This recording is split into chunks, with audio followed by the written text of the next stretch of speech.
It's your boy, Pastor Alex Bryant. It is Tuesday, January 28th. This month is almost over. The month is going on. It's going to be a great day, great show. I hope you had a great weekend. I had a wonderful weekend. Had a great time of ministry down in Orlando, Florida. It was a little bit nicer there than it is here. Shout out to Pastor Wade, Mum, and everyone at Greenway Church down in Orlando. Man, they're doing some great stuff. I did like 4 services over the weekend. The Lord was with us. We had about 75 people receive salvation. Come on, somebody. That's a good time to say, what's up?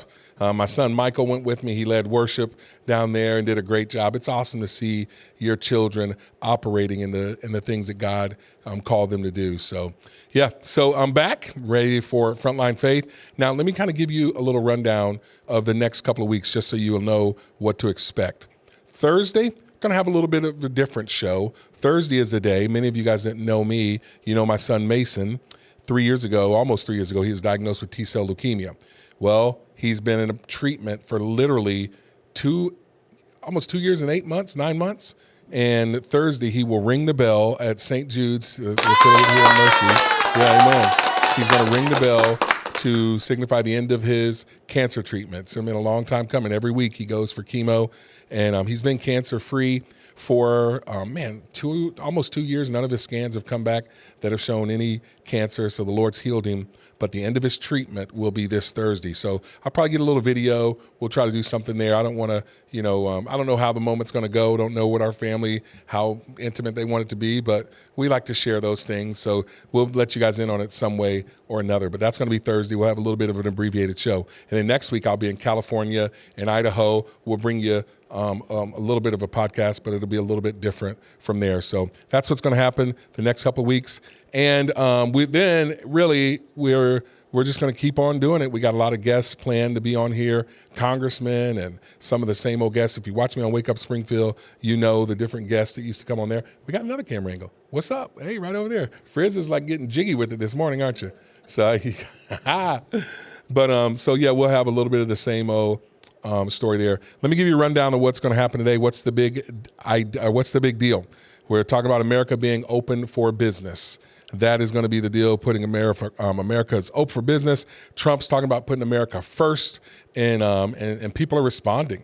That's the deal. We talk about it all over, and then we'll look at Trump in a different way. I posted a video maybe giving you a different way to think about Trump, so that's what's the big deal. And then what should Christians think about illegal immigration? I got some thoughts on that. I might be giving you a little bit of a teaching. We'll go into, I got a scripture I want to share with you. As Christians, this is a thing that's being talked about a lot. What should our response be to illegal immigration? How should we think about it? What should we feel about it? What should we do? I'm going to talk about that. That'll be something that we go into today. And then the top 3 stories. I got 3 stories I'm going to share with you. The first one is this. We're going to track what's going on with Trump's cabinet confirmations. There's a few of them that are already in, but there's still a few more that are being waiting. And then what's up with the minorities being affected by DEI, the jobs going away? We'll dive into that. I want to tell you what's actually going on and who's actually losing the job and what does it actually mean with DEI and all that crazy stuff. And then finally, another story that we'll be touching on is a new policy from the White House and from actually Marco Rubio's leading the charge on this one concerning pride flags, Black Lives Matter flags, all that on U.S. embassies and American and government buildings and stuff. So, and then what are people talking about? Well, a couple things. I don't know if you saw this or not, but there's a shooting between our Border Patrol and the Mexican cartels. I'm gonna give you an update on that one. And then, you know what's happening next Sunday. You know what happened this past weekend. It's football. The Chiefs are back in the bowl. We'll talk about that. So, my man Frizz, I wish that you had the camera on you right now because people need to see you. Not happy about it. We'll go into that. Yeah. Not happy. So we'll go into that. But hey, let's get it started. What's the big deal? That's right now. Big deal? Opening news story.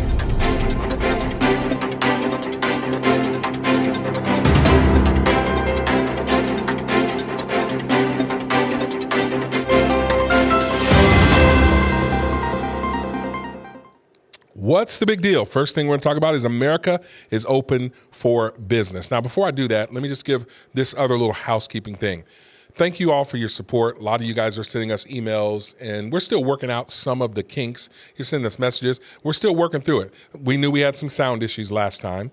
It just is what it is. My guy Frizz, he's learning the video aspect of this. A lot of moving pieces. I wish that you guys could be here in the studio. Maybe one of these times we'll invite people to come to the studio and watch how many different changes that you have and stuff like that. I got the easy part. I sit here and talk. Frizz is changing cameras, he's changing videos, microphones, pictures, all these different things, all the different moving pieces. Anytime you see something new on the screen, that's something that Frizz has to prepare for. He's got to go through the show sheet, make sure it's all good, make sure the sound in the video is all right. Crazy job. So we're learning. We're getting new, all the graphics, all the images. We know we didn't have our graphic on behind me the last time. We're learning. And so that's the deal there. And as well, we're trying to, make sure that we are figuring out what's the best format of the show, how do we like different things like that. We want it to be interactive. People are asking me too, how do you listen? You can listen on my Facebook right now. You can find the show. We'll post it when we're done. X, YouTube, Rumble, those are places that we're going to get to. Our team of people, we work with a lot of volunteers, and they're volunteering their time to help it go there. So the show is, right now it's happening. It's not where we want it to be. We're a work in progress. Thank you for your patience. But you're going to get some good content because we're not ever going to slack off on that. And so that's the deal there. Probably a little bit shorter today. Just to give you guys this full disclosure, the Bryants are sick. 3 out of 5 3 out of 5 members that are still in my house. I don't count Trey and Michael. They're gone and on their own. But 3 out of 5 are sick. I mean, woke up sick today. I had to play doctor and nurse, taxi to school because I normally don't take a kid to school, but Katie was the only one that went because the other jokers are sick. Angie's sick. I'm doing fine. I dealt with it a little bit this past weekend. It mainly gets in my voice. Now I'll tell you guys this: I do vitamin D. Man, since COVID, I've been taking vitamin D like 5,000 units every day, and I swear by it. 5,000 units. So, but my voice is a little bit shaky, and I'm trying to do the best I can. But I'm going to give it to you a little bit quicker today. Hopefully, you enjoy it, but you're still going to get all the same content. It'll just be a little bit faster. So what's the big deal? Here's the thing. America is open for business. I'm going to show you guys this video, and it's of President Trump, and he's having a little fun. The guy is been in office a week now, and he's at the point now, he's getting a lot done. He's already had his executive orders. He's doing the Trump dance, and everybody's loving it. You guys, I wish you'd have saw Frizz doing the Trump dance. It was pretty awesome, Frizz. Frizz is doing the Trump dance. That's what's up right there. If that didn't make you laugh, I don't know what will. That put a smile on my face. I need that a few times today, Frizz. That's happy start of the week. So, but yeah, Trump is back. He's open for business, and he's talking about the difference between his administration and the previous one and how people are noticing it. Play this video for us, Frizz. Our country was on the verge of some of the very bad things, and bad things were happening. And now there's light not only over America. I've heard it from even our enemies. They call up and they say, "Sir, we hate you. We do hate you, but there's light over the world right now." They hate me. Some of them hate me. If they liked me, you got a problem, right? They like Sleepy Joe. What's not to like? You know, they'd call up. It's funny. I was told today by one of the big leaders of the world, would call for a telephone call with the President of the United States a year ago. And they'd say, we'd like to speak with, who is this? It's the head of Germany, the head of, it's, name it, the head of France, the name of any country, it didn't matter. He would never pick up the call. They'd say, he'll call you back in 2 months. 2 months. Yeah, it's his schedule. He's extremely busy sleeping. No. Macron of France, he'll call you back in 2 months. So 2 months comes along and there's no call. They say, he didn't call.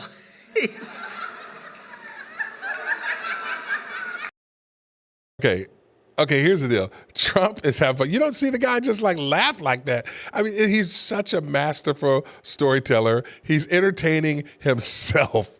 And these are things that we, the people, we don't naturally get the behind the scenes like this. Like, who knew that other countries are trying to call our president and talk to him, but he's like too sleepy to get the call. And then he doesn't call him back for 2 months. That's terrible.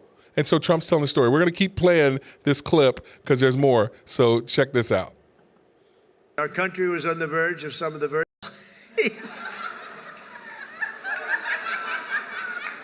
The stories are, I mean, these stories are not very exaggerated. I want to tell you, they're a little bit for laughter, but, you know, it's only for laughter. The fake news will say, oh, he exaggerated. It was only 1 month, you know. But he'll say he'd call you back, and then he'd never call, and then they could never get him on the phone. And the problem I have is that when I speak to and I speak to them immediately, they'll say, could we speak to the president? Would that be possible? We could do it anytime over the next month. They're so used to this, right? I say, no, I'll pick it up right now. Is he on the phone? Yeah, hello, how you doing? That's what, you know, get it over with, right? Get it over with. The only problem, they were so starved for love from the United States, I cannot get them off the phone. I can't get people, if you can't, I say, I have to go now, King, or I have to go now, President. But you can't get them off the phone. They're starved for love. You know, for years they haven't spoken. They didn't even know we had a president, if you want to know. But under our leadership, America is back open. I mean, dude, this is vintage. You don't get that anywhere. And you can't tell me that's not entertaining, because it is. And he knows he's an entertainer. He's like, I'm not even exaggerating, maybe just a little bit for emphasis. It's like this, like, okay, I'm a pastor, you know, and I was called out. My wife once told me, she's like, hey, you exaggerate things. My wife is a literal person. If you say, hey, I'm going to be there in 5 minutes and you're there in 9, it's like, hey, did you know you're going to be there in 9? I mean, some people like, and it's you got to be technical, you got to be precise, especially if you're the president. So Trump always gets called out for that's a lie. He's like, okay, they're going to say I'm lying. It wasn't 2 months, it was maybe a month, you know. But the whole point is, these leaders of these foreign countries are going, wow, how can we get you on the phone right now when we call? I always got from Joe, I call you back. What's going on here? America's open for business. Trump's handling business. He's taking phone calls. He's sending out tweets. This guy's sending out messages. You know, we're going to talk about, I'm going to share this story. I'm going to give you this. Well, you know, there's this story. You guys saw this over the weekend. Trump says, hey, you know, Tom Homan, he's rounding up all these criminal illegal aliens. They're wanting to send them back to these countries. Well, Trump rounds up 2 planefuls of criminal illegal aliens from Colombia, puts them on one of our military planes to send them back. He's out golfing when this is going down. So the Colombian people say, yeah, I've actually, yeah, that one throws me off. Put me back over here. That one throws me off a little bit. That one throws me off just a little bit, but this one doesn't. So what he does is he says, hey, we're going to send them back. We have a treaty where these people are supposed to be accepting their own criminals, but they're like, we're not taking them back. That's disrespectful. These are Americans, our Colombian citizens. We don't want them on that kind of plane, so they turned them away. Well, then Trump tweets while he's on the golf course, in between holes, well, you don't want to take your criminal illegal aliens back, 25% tariff on you, Colombia. All of a sudden, the Colombian president sends back a message. Oh, no, you know what? No, we're going to take them. We'll send our own presidential plane. We'll send it to pick them up, President Trump. Sorry, this is a big misunderstanding here. Nothing to see here. This dude's getting stuff done. I mean, you can call it what you want, but America's open for business. Trump has America first policies, unashamedly. And people don't like that. But some people are responding to it. People around the world who have a Colombia first policy. Putin has a Russia first policy. Xi Jinping has a China first policy. Even, Ukraine. They have a Ukraine first philosophy. Everyone should be thinking about their country first. That is what you elect a leader, a prime minister, a king, or president to do. To think about your country first. Country first. Now, that's difficult for us who are Christian people because we think, well, shouldn't we think about other people first? I mean, put other people first? Yes. I mean, as Christians, we should show love. We should treat people how we want to be treated. But stop and think about this. Don't take that wrong. Don't take it out of context. Jesus, when he was sent to the earth, he said, I came to the Samaritans, or to the Israelites first, to God's chosen people first. And remember, the Samaritan woman was like, hey, well, can't you heal me? And I mean, she's like, don't you have any scraps for a dog? And Jesus is like, okay, you know what? I do. Your faith has made you heal. Jesus had a purpose. He was sent to the people of Israel to plant the seed, to plant the seed of the gospel, and then the plan was for them to take it elsewhere. See, the thing is President Trump and he said this himself, and I believe it. He says that God spared his life so that he can make America great again. You need a president who gets that, who understands that. Now, for us as Christians, what does that mean? It means that we need to, first of all, be thankful that we have someone looking out for our country, looking out for us. But then the way that we do our family, like, your family's first, isn't it? You take care of your family, your bills, your safety, your responsibility. But we also have enough heart and enough room in our heart, our budget, and our mind to love other people. That's what I feel as a Christian God called me to do.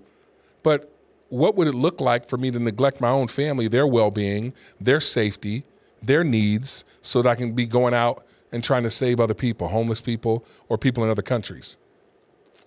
We get mad at Trump because he doesn't do it with the right, sometimes spirit, the right words. He mean tweets. He made a lot of people mad with the mean tweets, right? He seems to have toned down a little bit, but I like it that this dude is fighting for us. It's called the art of the deal.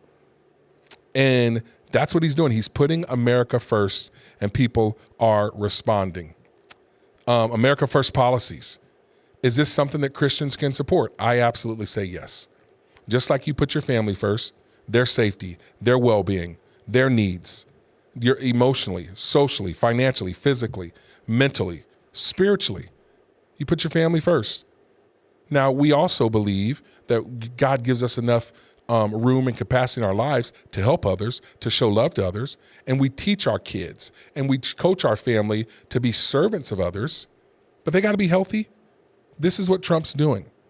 And the mission of the government is America first. That's Trump's mission. I encourage people, and I put this on my Facebook, I think it was yesterday, just challenging you to look at Trump in a different way. Now, there's a lot of people that are Trump haters. They really are. And here's the deal. I get it. And I like a lot of you. And I know you guys watch some of my stuff. I watch some of your stuff. We're posting kind of at each other, really. Let's just be real about it. I know the stuff that you're saying, and you know the stuff I'm saying. People ask me all the time, how come you like Trump so much? I'll tell you this. It's personal for me because when he first came out, I didn't like how there was an attack using racism to get me to not like the guy, to not support his policies, to not even listen to what he had to say. That frustrates me as a black person in America because I know and experience racism. I have experienced it in my life. And I don't like it when people are telling me, hey, that's racist, so you shouldn't like that. That's racist, so you shouldn't support that. It's racist, so you shouldn't even listen to it. And no disrespect, but especially when it's white people telling me Hey, this other white dude's racist. You shouldn't like him. I've had people that tell me that. Why are you a Republican? When I ran for office as a Republican, I had literally educated white people, some pastors. Why are you running for office as a Republican? I'm like, wait, what do you mean? Is it because I'm black? Am I supposed to be a Democrat? See, that offends me. I rise above that. I see past that because I look at the policies. And the policies that the Democrats are trying to get me to support do not line up with my biblical values, period. They don't line up with my biblical worldview. And I have intellectual conversations with people. So when people try to get me to not support the policies, to not support the man, to not like the guy, because number one, oh, well, he's racist. That doesn't work with me at all. It makes me want to investigate and inspect it even more. And then secondly, when they come up with, well, he's mean. Well, he's what about his divorces? How can you as a Christian go for a guy who's been divorced 3 or 4 times? Well, what about a guy who cheats? What about this? You know what? All of us have sinned and fallen short of the glory of God. Amen. I'm not looking for him to be my pastor. I'll tell you this right now. I would never go to a church that Trump was the pastor of. No. I like the guy, but he's a sinner in there. And hey, some people say, I'll never go to a church that you are pastor of. I get it. We all sin. So Robert Andrews, my guy, said, word. You know what I'm talking about. But the thing is, so they tried to get us to not like him because, well, he's immoral. And then they went to, he's a criminal. He's a crooked. He's a cheat. He cheats in business. He cheats in all these things. The guy is a real estate mogul who they've tried to find all kinds of fault in his business. They've investigated left and right. And the best they had was, what Letitia James tried to bring, a case that banks said they didn't even want to prosecute. I'm not down with that. So then they try to say, well, we got to go to the laws and let's keep him off the ballot as a criminal. He's a criminal. So then you do your tests and you find out that people say they wouldn't vote for a felon. So you manufacture a felon. And then you say, well, they're trying to label him. And then they try to pin things on him. The insurrection. Everybody goes to the insurrection. I'm not, and then they say, how can you defend that? I'm not ever going to try to defend that on January 6, 2021, some knucklehead people went way too far. Some of them stormed the Capitol after Trump told them, go down and peacefully protest. See, I'm not going to try to defend that, but how are you going to try to pin something on Trump that he didn't do? He clearly said, listen, it's your Capitol. Go and peacefully protest. He said it. He tweeted it. He told the people, peacefully protest. Some knuckleheads went too far. Is that his fault? No. Under Obama, some knucklehead takes a gun and goes and shoots up Congress people at a softball practice. Was that Obama's fault? No. So the thing is, they try to pin things on him. And then what happens is now, so first of all, it's the actions. It's the things he does. You shouldn't like it. He's racist. He's immoral. He cheats. He lies. He stirs people up. And then now this is where a lot of you guys are at. He is that. He has become that. So it's gone from things he does to who he is. And then now, and I'm going to be real with it, you think you're better than him. I will never support him because of boom, boom, boom. And the reality is, you sin, you're messed up, you're wicked, you're evil, you're jacked up. You're being pious right now. I'm talking to you guys, my friends. A lot of you guys are in ministry. I love you, but you're being pious right now. And the reality is you're holding him to a different standard than you do other world leaders. I've been saying this privately for a while, and I've never really, I don't put it out there big, but I'm going to on this one. Martin Luther King. I mean, we all love and revere Martin Luther King. We never would have had the civil rights movement, most likely, if it wasn't for his work. He inspired, he motivated millions of people, and he still is, rightfully so. But Martin Luther King was a flawed individual. He was a Reverend Martin Luther King. He was married, he had children, but he was extremely flawed. That's what history is showing us. History showed us that he was a serial philanderer, if you will, cheated on his wife multiple times. That's what history shows. History shows he was pretty much an alcoholic, drank all the time, minister of the gospel, chain smoker, cussed like a sailor. That's what history shows us. I mean, these are, if you read, and I read a lot, and you look at these things, you go, dude, this is a flawed guy. I would say this, had people known that stuff at the time, they never would have followed him. Black people that said he was a man of faith, that revered him as being one that speaks for God, and I say that he did. He spoke the message that God told him to speak in his time. Definitely white people wouldn't have come, like, white, Protestants and Catholics and all those joined during the Selma bus boycott if they thought he was a bad human being, if they didn't think that he was who he says he is. But see, the reality is this, and when you read the Bible, and I do, you know that God uses flawed people. Every judge of Israel, and you go back and you look, every one of them had something that should have disqualified them from being used by God. Samson was a womanizer. I mean, Ehud, the left-handed assassin, he was considered retarded back in the day, mentally ill because he's left-handed. Deborah was a woman. I mean, she was one women weren't used in that society. I mean, every single one of them would have had something that would have disqualified them from being used. But God uses flawed people. You should be thankful. I know that I am. So that's what I look at. And I mean, I look at this and people say, oh, well, now you're going into, nationalism. Are you saying that God is ordained this or that? I say this. The Bible talks about it. Every leader, Romans 13, God places leaders in place. Obama was put in place by God. Joe Biden was put in place by God. George Bush, and so is Trump. He put the Byron on. That's always appropriate. Byron, that's always appropriate. But my point is this. Can we follow flawed people? Yeah. But what happens is the media and other politicians, they're trying to get us well-meaning people. And again, Trump's not our savior. Trump's not our pastor-in-chief. Trump's not, I don't believe he's the prophet from God, whatever. But I do believe just like every leader, good or bad, and you go back from Israel, the good kings and the bad kings, they were all ordained by God. I do believe that every leader is put in place by God. God knows he's not caught off guard. And so now we have to be wise enough to look past the flaws, look past the failures, and see the good. We can't be haters all the time. That's the deal. I'm going to talk more on being a hater a little bit later on because it applies to not only politics but other areas. But here's a video that I posted on my Facebook, and I'm encouraging you to look at Trump in a different way, in a different light.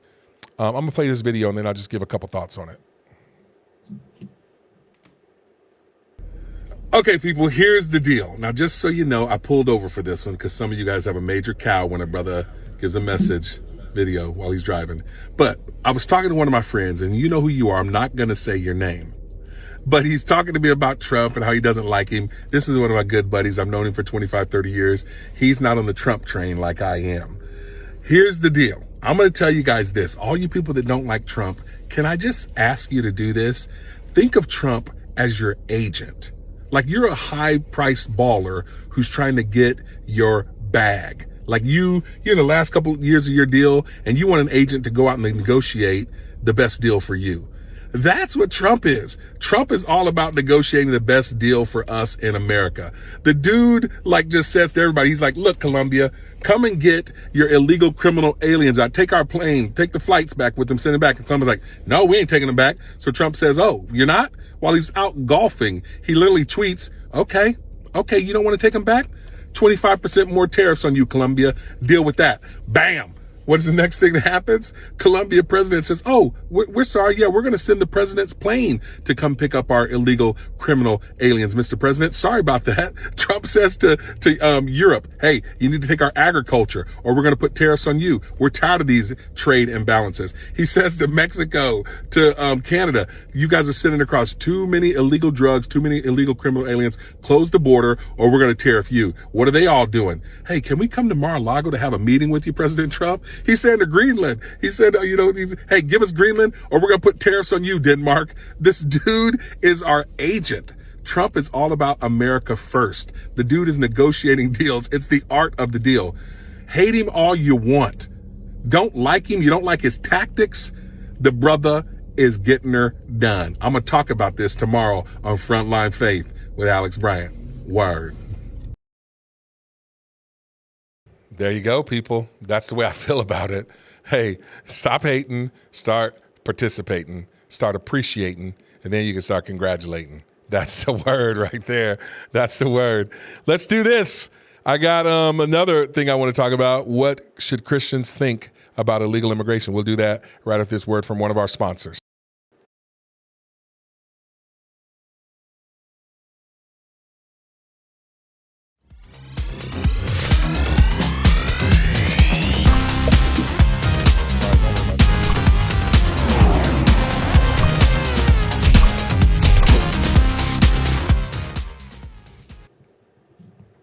All right, Planet 417. If you're ever in doubt, go to planet417.com. That's where you can stream our show live right here. Planet 417, Frontline Faith with Alex Bryant.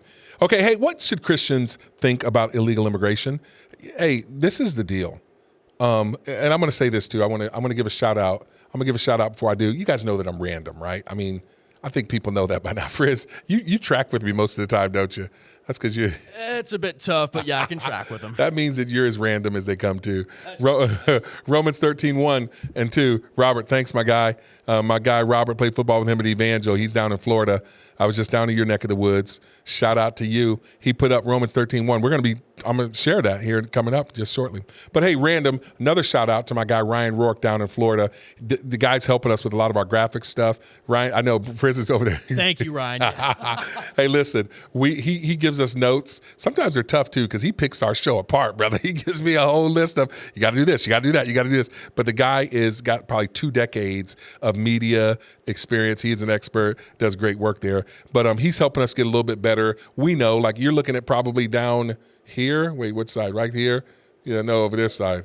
Yeah, our Frontline Faith logo. He's made it better for us, but we're trying to figure these things out. Thanks, Ryan. And then I hope it doesn't go off the TV behind me, but we're going to keep getting better. There we go. I'm not good at technology. Hopefully it doesn't go off. We'll try to do that, but he's helping us get a little bit better. Thanks for all you're doing, Ryan Rourke, my guy. So what should Christians think about illegal immigration? Now, here's the deal. Illegal immigration is a problem within the United States. It's been for a long time, but it skyrocketed 2014, 15, 16. It probably going back to 2012. People started to come here is because of a lot of the policies. They're liberal policies that kind of get people on government assistance, welfare, and takes care of you from the cradle to the grave. Now, when they started to come here under President Obama, we were getting less than 1,000 a day because they came up with a system. The process was, if people come here illegally, if they step 2 feet into our country, we detain them because they come here and they say asylum. We want asylum. We're fleeing our country. They're fleeing Ecuador, Colombia, Guatemala, Venezuela, Puerto Rico. Now, international asylum claims is if you are literally fleeing asylum for your safety, for your life, for your family, you're supposed to stop in the first safe country. Mexico is the first safe country. Let's just keep it real. So they're all breaking the international asylum rules. It's not that they are fleeing Venezuela, Guatemala, Honduras, Colombia because they feel a threat for their life with these gangs. Because if that was the case, they would stop in Mexico and ask for asylum there. That's international rules. You're talking these countries in Africa who go over into Europe, who take these boats and they try to get over there. They have to stop in the first country.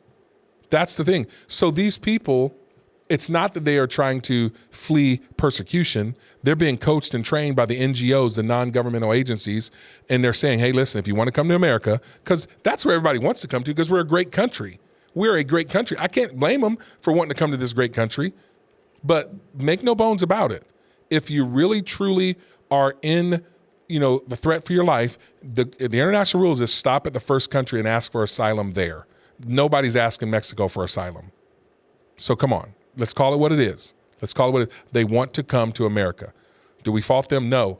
But let's not try to get to the heartstrings of, these people are fleeing persecution. They're traveling through 3, 4, 5 different countries, 60 miles of jungle, paying illegal cartels to smuggle them into Mexico so they can step 2 feet here so that they can become American citizens. That's what this is all about. They want a better life. Can we blame them? No, but it got out of control. So under Obama, if you had these people, you'd come in, you'd step feet, you'd say we're claiming asylum. They would hold you for 21 days in these cells. They were cages that they actually built, if you want to call them that. Alexandria Ocasio-Cortez, fences, whatever, detention facilities. And them and their families, they were put in those. After 21 days, they were either sent back to their country or they had a judge down there who would give them their asylum hearing. And so you'd either declare, nope, that's not valid, boom, boom, boom. Well, our laws that Congress set up said you can only hold people for 21 days. You got to give them a hearing within 21 days or else deport them or send them back or you got to let them go into the country to get asylum. So people just started to flood. Everybody started to hear they can only hold you for 21 days. Everybody come on down. So you went from 500 people, 800 people, 1,000 people a day. That's all that we had room to hold. To then under Obama, and then, Trump started to run on this in 2016. He's like, these countries are sending their people here. And this is what Trump said. This was a mistake he made. He said, Mexico, they're sending us their worst. They're sending us rapists and murderers. And then everybody said, that's racist. You can't say that. Trump was wrong in one thing. It wasn't just Mexico. Venezuela, over the last 10 years, has sent us 500,000 people. I've been to Venezuela. I know that country's rough. It's tough. I've been there. I've done ministry there. They've opened up their jails, their prisons, their insane asylums, and they are sending all kinds of people. They're sending people left and right. And it's absolutely ridiculous. They're sending us way too many people because these countries know we don't have to take care of them here. We don't have to pay for them here. We'll just send them and let you guys take care of them. So it wasn't just Mexico, it was other countries too. Venezuela, Colombia, Guatemala, Honduras, and then the African countries started to get it. And then the European countries. China has sent us, like in literally last year alone, China sent us 30,000 people. You don't leave China without the government knowing it. They have apps on their phone, TikTok videos that show you how to make it here to America illegally. So so Christians have to be wise and know, listen, this isn't a heartstring issue. This isn't, we want people to help them not be persecuted because there's international law set up for that. And, and America, we give a lot of money, your tax dollars, my tax dollars, to other countries to help people. So these charities and these agencies like the United Nations, they can help these people in these other countries to make a better life for their country, to make better. But so we're being gamed though now. We're being taken advantage of. It's kind of like this. Christian people, every time you see a homeless person, do you give them money? Some Christian people say, well, yeah, I do it. But a lot of us Christian people, the mature ones, say, no, what's happening is, and especially me, I went and worked with homeless people. When I went and pastored in St. Louis, I worked at St. Louis Dream Center. Every day we had 1,000 people come to the Dream Center for help. And so I stopped giving money and I started giving them education. I started giving them jobs. I started giving them shelter. We started getting them off the drugs that they were on. That was more effective and more beneficial for me than to just give money so they can go and buy drugs or alcohol. So Christian people, mature ones of us, we don't always just give money. Might give them food, but I always tell people, hey, if you need help, I'll help you. I'll help you. I got a homeless person that we've been helping for the last couple months right now, and I'm trying to help. We move them through the process. So Christians, don't let politics or liberals or people that say that they're Christians try to play on your heartstrings to get you to be ignorant to what's really happening with illegal immigration. And it's got so bad under the last administration, under President Biden, that it's been documented. If you go to CBP, we know they can document it. They can document 10.5 million people that came in 4 years, that they can document it, that stepped 2 feet on our foreign soil, that were processed by Border Patrol, that were released into our country. Because it got so much, it was overrun. It's called broken arrow. That's what the Border Patrol said. They said it's broken arrow. That means we can't contain it.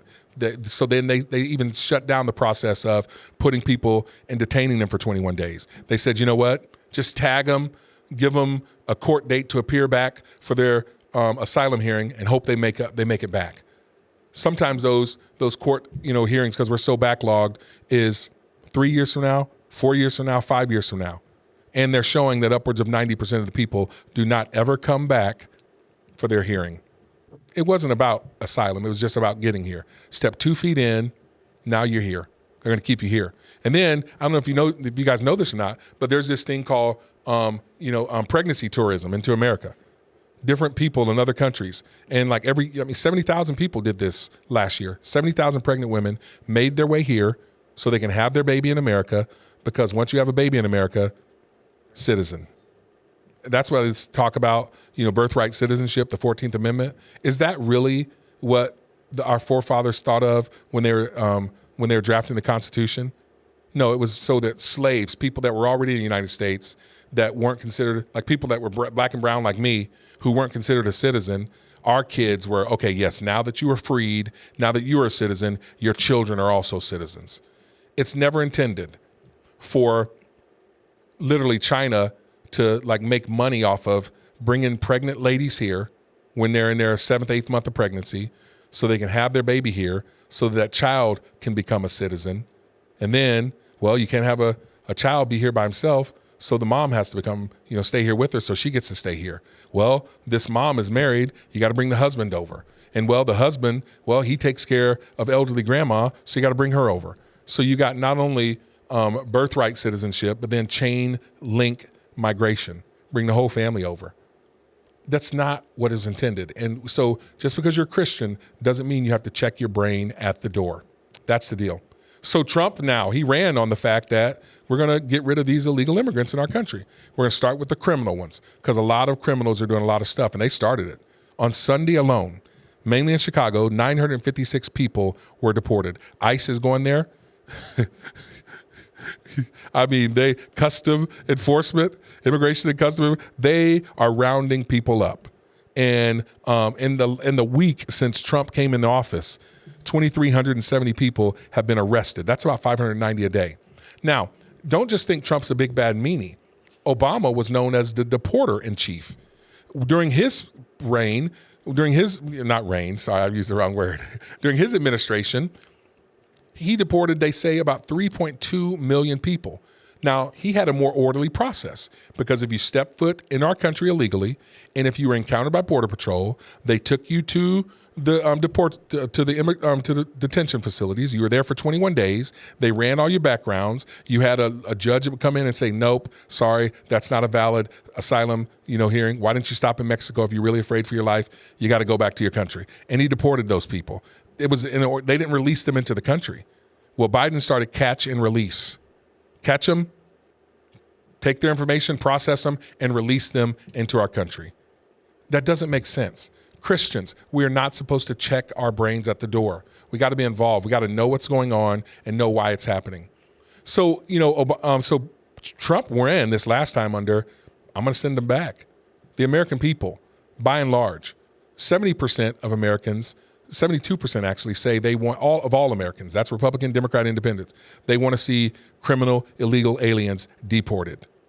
55% of all Americans say they want all illegal citizens to be deported. Now, that's not just Republicans. Excuse me. 55%, there's some Democrats, independents that believe that too. So Trump ran, he won, not only did he win the Electoral College, but he also won the popular vote. People are saying they want the rapists, the murderers, the child abusers to be deported. Now, many liberal peoples and progressive, they would argue that that Jesus was a refugee. So we should open our borders. And they try to get us into that. Don't you have any heart? Don't you have heart? Well, Jesus was a refugee. I'm going to tell you this.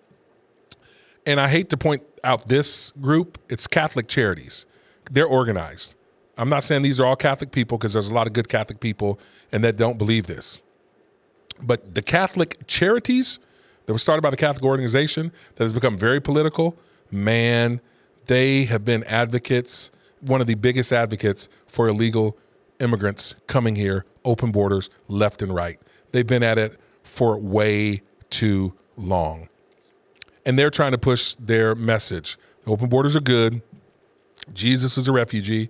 We need to all just be accepting of people. And a lot of people are buying their message.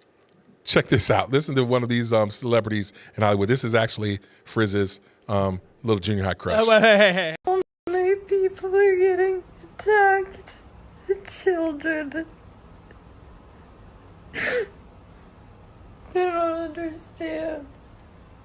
I'm so sorry. I wish I could do something, but I can't.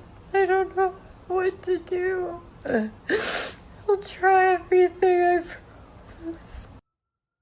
You got a few mansions. Open them up. Mm-hmm. Yeah. Gomez explaining her decision to delete her post in a now deleted post that says, apparently it's not okay to show empathy for people. You know, Jesse, you are considered one of the most empathetic people on the planet. It's true, and that's why I'm not really upset with her. Oh. The judge and you are probably just going to lay into her, but that's not me, Greg. No, not She's you at all. honestly upset. Those were real tears, and she may feel this way. She's misinformed. She doesn't understand it's rapists and killers that are going out first. The worst are first. I like that. So, Frizz, I'm going to let you go first. Alex, these people shouldn't be here, but we're supposed to have empathy for these people. These criminals, these traffickers. We're supposed to have empathy. You're a Christian. Why can't you show empathy to these people? You're that wrong shouldn't for be that. here in the first place. Come on, Alex. Come on, Frizz. please. You're wrong for that, dude. He's like, hey, I got something to say. Let me say. I thought you were going to be a little bit nice. What do you expect from a Cowboys fan, right? Okay, come on. Oh, my bad. Here's the deal. I show this clip, it was on the 5, and Jesse Waters says this. I mean, he goes on to blast her a little bit, but I think that I'm going to say this. I don't know Selena Gomez. I mean, I know who she is, whatever. My kids know. What song did she sing that I would know? What song about what? What's her most famous song that I would know? Oh. I knew she was Disney trouble. star, so I don't think you would know. Oh, she was a Disney star? Okay. You know what? You would probably recognize her on a Justin Bieber song, and I know you love the Biebs. Oh, I like some Biebs. Yeah, I know you do. I like the Biebs. Okay, but anyway, but Jesse Waters is right. She's just misinformed. How does people like her get misinformed? And a lot of them are. It's because it's like charities, like Catholic charities, that are giving the wrong message. These are just well-meaning people. They're trying to escape the persecution of their life. They're walking through 5 and 6, 7 countries to get here. If you are leaving, and I got a friend who goes down into Guatemala, and he has literally done ministry to the MS-13 gangs. I mean, literally down in Guatemala at their gang den, if you will. I get it. People want to leave there because they don't want their son to be caught up in that gang. So, but if you're really fleeing for asylum purposes, then you have to stop at the first safe country. They're not doing that. So if you say, well, I want to go to America because it's a great country. You know what? So do a lot of other people. Then you have to do it the right way. You have to apply. You have to try to come in legally. We're all about legal immigration in America. We're a country made of immigrants. You got to do it the right way. I wish that I could just, boom, do what I want and get what I need illegally. I wish that I could change my family's financial situation by just going out and just taking money from a bank and saying, well, hey, listen, I needed it. Can I not get prosecuted for that? And have people go, well, he needed it. He needed that new black Cadillac Escalade with black rims. You know what I'm saying? Like, you can't do that. We can't do it. We're a country of laws. And so, Jesse Waters is right. She's been misinformed because these are murderers. They're rapists. They're sex offenders. They're child abusers. They're people that have been guilty of violent assault and robberies. In the last year of his presidency alone, President Joe Biden let in 13,000 murderers and 15,000 rapists into our country. These were people that were convicted in other countries. They're letting them in because other countries are just opening up their jails and they're just saying, go to America. It's what happened in Cuba, from Cuba in Florida down in Miami back in the 80s. The movies that came out of that, Scarface. These things are right. So, so where does the compassion for these illegal criminal aliens end and compassion for Americans who are victims begin? That's my question. Where does that happen? Like those people who have been victims, who are American citizens, who've been victims of violent crime, where does that begin? Look at this. These are some headlines from just a year or so ago. I remember when I was on the radio talking about each and every one of these stories here. The Washington Examiner, illegal immigrant in Iowa pleads guilty to sexually assaulting 12-year-old girl. Keep that up. I want you to keep that up for a second. I want people to see this. The New York Post, a migrant accused of sexually assaulting a 13-year-old girl in New York City Park. He was ordered removed by immigration's judge 2 years ago. I remember that story. This guy, this illegal immigrant, he sexually assaulted this 13-year-old girl in New York City. He was from Ecuador, here illegally. He confessed to filming it, assaulting a 13-year-old girl. There's another teenage boy that was there with her, a friend, held them at knife point, gunpoint. That happened in New York. Fox News said this one: illegal immigrant suspects in Texas girl's murder was recently caught by Border Patrol. That was the young girl. You guys remember that case, Jocelyn Nungari. She was a 12-year-old Houston girl who was, this is how bad it was. They literally raped her for 2 hours before they murdered her. Those were two Venezuelan nationals who'd been they just recently entered the United States. So where's the compassion for these people? What about this one? The Washington Times, illegal immigrant with ties to MS-13 charged in the 2023 killing of the Maryland mother. That was the mother of 5. Rachel Morin, the American mom of 5 children. She was on a jog. She was killed by the dude from, he was Salvadorian. Come on, guys. This is the thing here. This is the thing. Where's the compassion for these American citizens? That was like literally all within all those stories hit within like a couple of weeks time last summer. American citizens are being killed, raped, murder. And again, Trump, he was wrong in saying it was only Mexico. Some of them are from Mexico, but they're from, Salvador, Guatemala, Ecuador, Venezuela. Now, are all illegal immigrants bad? No, they're not. The majority of them, I would say, are good people that do want to come here for a good life. But that's not how things work. You can't just say, well, I want to do it, so I'm going to do it. And, liberals are asking us to forget these cases. They're asking us to check our brains at the door. They're asking us to check our hearts at the door and just become outraged, at, the way that illegal people are being deported, that these illegal gang members are being rounded up and sent back. Well, what about the families that are being separated? I do have compassion for that. I heard a story of this young lady whose mom was here legally. Her husband was here illegally. The girl was an American citizen. He's been here illegal for decades. Not for decades. I don't know if it's decades, but this girl was like 14 and she's telling this story. Her dad had been here illegally for a long time. I hate it that he's not an American citizen. Well, ICE rounded him up at work, and now he's being deported. And they're telling their story. My heart goes out for that family. But at the same time, didn't they have enough time to try to do it the right way? I mean, we have to be a country of law and order. And I do, as an individual, I have compassion. But I want my president and my governor and my government to be just, to do what's right. And if you got to be sent back, you got to be sent back. Try it again. Do it the right way. So what should our response be? This isn't supposed to be, our response that we just check our brains. Frizz, play this next clip. Hi, my name's Barb Graham, and I'm an attorney at Catholic Charities of the Archdiocese of Milwaukee in the Refugee and Immigration Services Program.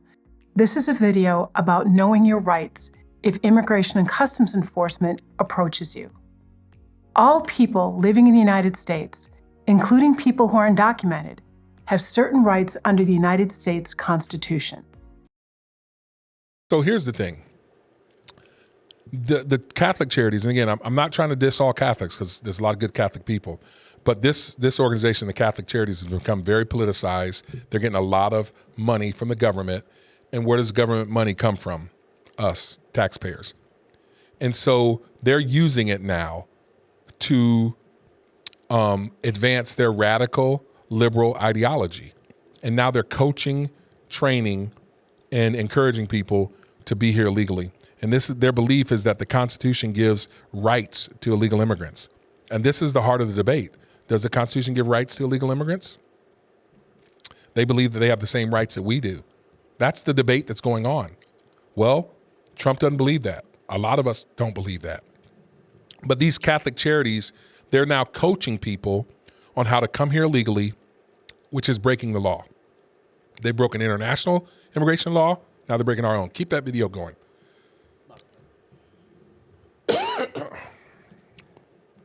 I caught you off guard on that? Yes, you did. Here, hold on. All right, yeah. Hi, my name's Barb Graham, and or ICE come to your workplace. They must have a valid search warrant or the consent of your employer to enter non-public areas. If you are undocumented and immigration officers come to your workplace, be aware of the following. First, do not panic and do not run away. If you are frightened and feel like you need to leave, you can calmly walk toward the exit. If you are stopped, you may ask if you are free to leave. If the officer says no, do not try to exit the building. If you are questioned, you may tell them you want to remain silent. 2. You have the right to remain silent. You do not need to speak to the immigration authorities or answer any questions. If you are asked where you were born or how you entered the United States, you may simply refuse to answer or remain silent. If you choose to remain silent, say so out loud. If they ask you to stand in a group according to your immigration status, you do not have to move, or you can move to an area that is not designated for any particular group. You may show a Know Your Rights card to an officer that explains that you will remain silent and you wish to speak to a lawyer. You may refuse to show identity documents and say what country you are from. Do not, though, show any false documents and do not lie. 3rd, you have the right to speak to a lawyer. If you are detained or taken into custody, you have the right to immediately contact a lawyer. Even if you do not have a lawyer, you may tell immigration officers that you want to speak to one. If you have a lawyer, you have the right to talk to them. If you have signed a form called a G-28, which shows that you have a lawyer, give it to the officer. If you do not have a lawyer, ask for an immigration officer for a list of pro bono lawyers. You also have the right to contact your consulate. The consulate may be able to assist you in locating a lawyer. You can refuse to sign any or all paperwork until you've had the opportunity to speak to a lawyer. If you choose to sign something without speaking to a lawyer, be sure you understand exactly what the document says and what the document means before you sign it.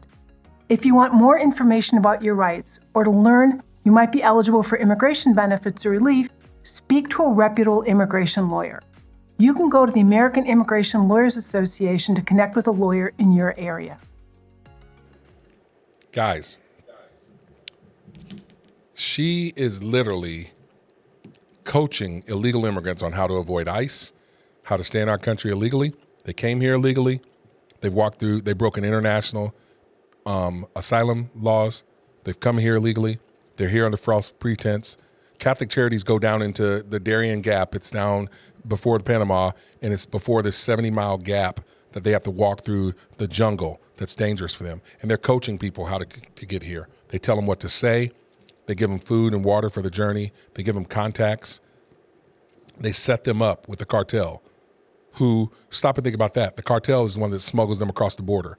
So the Catholic Charities say, hey, now you're going to encounter the cartels. Just do what they say. Give them the money. You got the money, right? Pay them and be ready. And here's some birth control pills for your daughters because they may rape your girls and they don't want to be pregnant, okay? And then once they get to America, they can get a free abortion. Just go to Planned Parenthood. This is literally what's happening. How is that right? How is it just? I'm not Catholic, but my Catholic brothers and sisters, I know that you don't support that. And I don't think you should be giving to Catholic Charities. They're coaching them how to avoid it, how to break our law. They're aiding and abetting people. That's what they're doing. And I don't think that's something that Christians should engage in. I think this is false information and it's wrong. And the reality is, our U.S. taxpayer dollars, we give a lot of it to Catholic Charities because they seem to be doing good work. I want somebody to investigate them. I want somebody to point this stuff out because this seems more like the social justice gospel than it does the gospel of Jesus Christ. Because the gospel of Jesus, it tells us in Romans 13, and our friend Robert put that up. I'm going to put the scripture up here, Frizz. Romans 13:1. Let everyone be subject to the governing authorities, for there is no authority except that which God has established. The authorities that exist have been established by God. Romans 13:1, that's what it says. And man, we don't fall for it. Don't fall for the social justice gospel. It's the gospel of Jesus. I think that it's loving to make sure that we are open and welcoming to anyone that wants to come here the right way, legally. I know people, I got friends from all other countries, all races, all ethnicities. That's what I love about America. But you got to do it legally. I love people that are here illegally. I've helped people that have been here illegal. I've coached them, I've counseled them, I've discipled them to do it the right way. Some of them have been successful, some have been sent back. But I think that that's what my responsibility is. And I'm going to use my voice to speak up for what is right, true, and just. And no one's going to guilt me into or make me feel bad because I don't agree with their liberal social justice policies. It's not right. I've laid it out right here. That's the deal.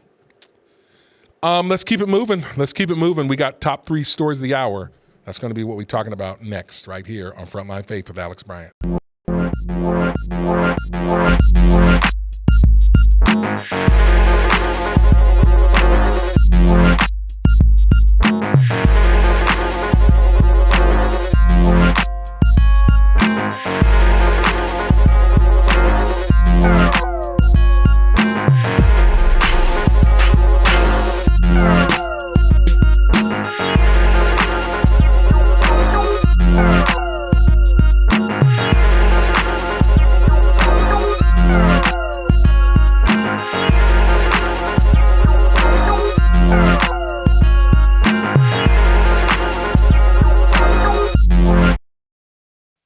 Top stories of the day.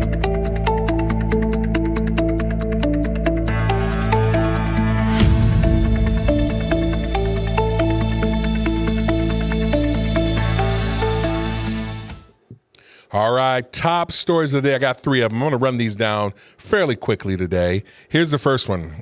Trump, he continues to get his cabinet confirmations confirmed. So far, let's look at what we have now. Pete Hegseth. Well, first of all, Marco Rubio, he was unanimous. We talked about that, I believe, last week. The Senate, usually, they will confirm their own. Somebody that served in the Senate, they say, yeah, they don't care if they're Republican or Democrat. They usually confirm them. So he's in. Also, we had CIA Director John Ratcliffe. He served in Congress before. He was confirmed. And then Pete Hegseth, that was a big one. Now, we saw that. I'll tell you how that happened. Pete Hegseth. Now remember, we have the balance of power. The Senate has to confirm the president's picks. Now, I want to point out that at this time in Obama's administration, he's already had 12 of his nominations confirmed. The Republicans were a little bit more cordial to work with Obama. The Democrats are saying we're not going for anybody, obviously except for Rubio, because that lets them say we're bipartisan. See, no, you voted for one of your own. Because you hope that if you get nominated, all the senators are going to vote for you too. But so you have Pete Hegseth, every Democrat, there's 47 of them, they said no. But we have 53 senators, so we thought it was going to be a slam dunk, easy. But nope, because you got Murkowski and Collins, Maine and Alaska. They're really, truly, probably Democrats that know that they live in somewhat, conservative areas, so they have to say they're conservatives. They just say no to pretty much everything. They don't go along with Republican policies. They're not team players. And then you had Mitch McConnell. He knows he's on his way out. He can't stand Trump because Trump had Mitch McConnell's wife. She is a Chinese lady. She's Asian. She is working for Trump. And Trump called her Cho Chow or something. This is a little bit, inappropriate. Some people say it was racist. I don't think that's appropriate at all. Not trying to defend it. That's rude. You can't assault another man's wife and expect him to be all right with you. You know what I'm saying? That ain't going to go down. You know what I'm saying? That's where Trump messes up a lot of times. Like, why would you do that? You just don't say it. Like, I can't believe when he was insulting Ted Cruz's wife. He's talking about how ugly Ted Cruz's wife is. Like, you don't do that. You just don't do no. But so anyway, so McConnell doesn't like Trump at all. There's no love lost there. And McConnell, because he was over the Senate, but now he's on his way out. He's old. He's had a couple freezing up spells. Remember when he just kind of froze up a couple times on camera? We know that his health is declining. He's at cognitive decline. So he's voted no on Pete Hegseth as well. So anyway, it was 50-50. So what had to happen? The vice president is the tying vote in the Senate, so J.D. Vance had to come in and cast his first tie-breaking vote to confirm Pete Hegseth. So he got it done. And so, but that's the deal there. So you have Rubio, he's been confirmed. John Ratcliffe, CIA director, he's been confirmed. Pete Hegseth, he's been confirmed. Scott Bessent, the Treasury Secretary, he was confirmed. Kristi Noem, Secretary of Homeland Security, she's been confirmed. She's a governor, and so she went through. And then you got a few other ones. Pam Bondi, the Attorney General, she had her hearings last week, and all that the Democrats can do is slow walk it. They can hold it up, They can threaten that they're going to filibuster if they bring it to the floor. And then so the Republicans wait to try to cut a deal with them and try to wait. And so that's all they can do is they can threat. And the only thing they have is the filibuster. And but so even if you got the 3 dissenters that vote no on everything, you got 40, the other senators are going to say, yes. And then J.D. Vance is obviously going to cast a tie-breaking vote. So Trump should get all of his people through. Now, so then you got like Doug Collins, Veterans Affairs, Elise Stefanik. She's the former congressman, UN ambassador. These people are waiting to be confirmed. Let me see who else. Sean Duffy, Secretary of Transportation. He's a former Fox News host. Doug Burgum, former governor of one of the Dakotas. I always get the Dakotas mixed up. I think it was North Dakota, though. He's looking for Interior Secretary. Lee Zeldin, EPA Administrator. He is a former congressman. You got Scott Turner, Department of HUD. He's one of the black guys that Trump has chosen. So let me see. Robert F. Kennedy Jr., his hearings are going on. It's starting this week. And you don't know what the Democrats are going to do. Are they going to be mad because he sold them off? He turned off from them. So, but are they going to be fair-minded? They love this guy for 70 years of his life, and now all of a sudden over the last year, because he started to see a little bit of what Trump's talking about, became an independent, and then endorsed him. Are they just going to kick him to the curb? Who knows? Tulsi Gabbard, she's another one of former Democrats, so that's going to be one that we don't know where it's going to go. Mehmet Oz, he ran against John Fetterman. He's up for the senators for Medicare and Medicaid Services Administrator. He's got to be confirmed. And then the FBI Director, Kash Patel. We will see what happens with him. He was one of the first ones.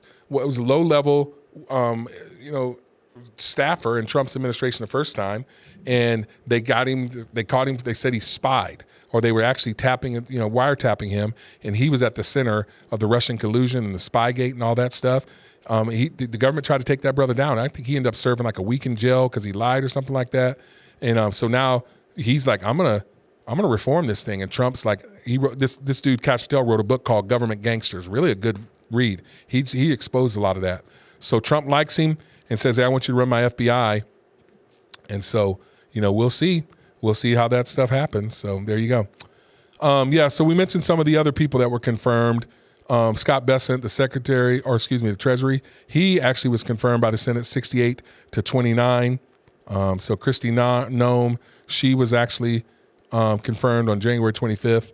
Hexet, I already told you about them. John Ratcliffe, he got a big vote too, 74-25, and Rubio was unanimous. So yeah. So that's the deal. The confirmations are still taking place. We'll see how they go. Here's a second big story. What's up with the minorities that are being affected by the DEI? Are their jobs going away? Someone actually sent me this question, and I did a little research because they're like, hey, don't you support minorities? You got people like Al Sharpton coming out and saying that, they should boycott places that want to do away with DEI. A lot of the media and a lot of the black pundits, if you will, economists, they are trying to take us back and say that Trump's racist. That's the only reason they want to get rid of DEI in the military. Pete Hegseth, that's a bad choice. And they're kicking and screaming. Why do we get rid of, now that black people are starting to get some jobs, why are we taking them away? Why do they want to get rid of the diversity, equity, and inclusion offices? Because obviously they're run by black people. They don't want black people. And they're like, Alex, shouldn't you be mad at this? So then I did a little research. And here's the deal. This is according to Zippia. This is Zippia.com. That's like a job recruiting website. Put up this graphic for me, would you, Frizz? So, okay, you got to scroll. Can you scroll it down a little bit? Because this is up. I'm sorry. Scroll it up a little bit. Other way. I want to see the top of it. What do you have? What is that?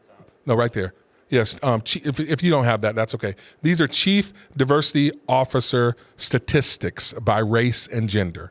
That's what this graphic's showing. The Chief Diversity Officers by race and gender. Okay, yeah, right there. Chief Diversity Statistics by race and gender. I did not know this, people.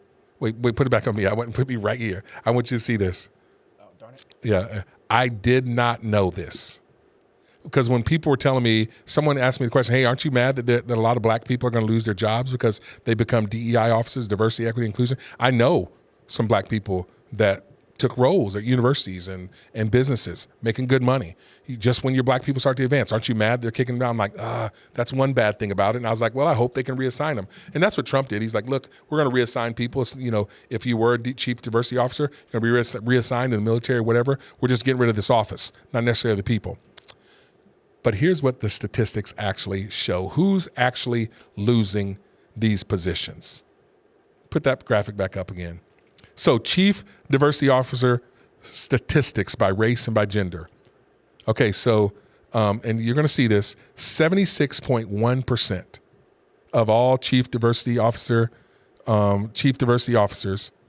in businesses and government, 76% are white. Wait, what? 7.8% are Hispanic or Latino, 7% are Asian, 3.9% are unknown, 3.8% are black. Hold on. Bring me back on that camera. Hold on. You mean to tell me that we want more diversity, equity, and inclusion, and they push this by getting black people all up in arms? Hey, you guys had your civil rights movement, so you need to help lead in the civil rights for everybody else. So you need to be one of the first ones to speak out against just white people who, white people don't make up 76% of the United States, by the way. I think they're 55% now? It's about all, 55%. But yet 76% of all chief diversity officers within business and government are white. Only 3.8% are black. Black people make up 14% of the population in America. You mean to tell me if you're trying to get these quotas, affirmative action quotas of, people that, should get jobs by race, we should be, be emblematic of, what the population is? The statistics should represent the population. We know that 14% of America is black. So you mean to tell me you can't even get 14% of the chief diversity officers to be black? What? You're failing at your own issue that you're pushing to it. I didn't know that. Put that back up. Put that graphic back up. And again, this is according to Zippia.com. Only 3.8% are black or African American. Latinos, you guys are doing better, but you guys make up 16% of the population, but only 7.8% are Hispanic or Latino. Then let's go with women. You got to scroll down a little bit. Wait, I'm going to read this paragraph. The most common ethnicity among chief diversity officers is white, which makes up 76.1% of all chief diversity officers. Comparatively, there are only 7.8% of Hispanic or Latino ethnicities and 7.7% that are Asian. And again, 3.8% black. That's crazy, people. Scroll that up a little bit more. 54% of chief diversity officers are women, and 45.5% of chief diversity officers are men. Now, that is a little bit more emblematic because, there's more women in America. I think it's, a little bit closer. I think it's 52 to 48. But so because you're pushing for that, you're saying we want more ethnicities, we want more women to be participant, to have, to be able to have the opportunities to be included. That's what you're pushing for, diversity, equity, inclusion. So then how come one of the big ones of that, diversity, they're white? You're failing at your own game. You've been lying to us. You've been trying to pull the wool over our own eyes. So basically, and again, this goes back to this, you got a lot of white liberal people who are saying we need more black and brown people participating, more women, but it really is more white liberal people are leading these causes. That's what we have. You got more white liberal people who are trying to tell the rest of us, as a black man, you try to tell me what I should be doing and how I should be thinking and what I should believe and the policies that should abide in our country and our families and our businesses. White liberal people trying to push their agenda. And listen, I love white people. I'm married to a white lady, right? I love white people. My kids are half white. Love them half the time. You know what I'm saying? That's a joke. I love them all the time. But that's just their narrative. This is all politics. And Trump sees right through it. That's why he says, no, we're getting rid of that mess. We're done with it. You've overstepped. This is where you guys know where you went too far when you started to push that junk on kids, because then you lost a lot of your own. You lost about 20% of your people. Statistics surveys show that about 20% of liberal people, Democrats, turned on diversity, equity, and inclusion when you tried to push it on kids. You went too far. You lost it from conservatives. That support was about 50%. Now it's down to about 22% of conservatives believe in DEI.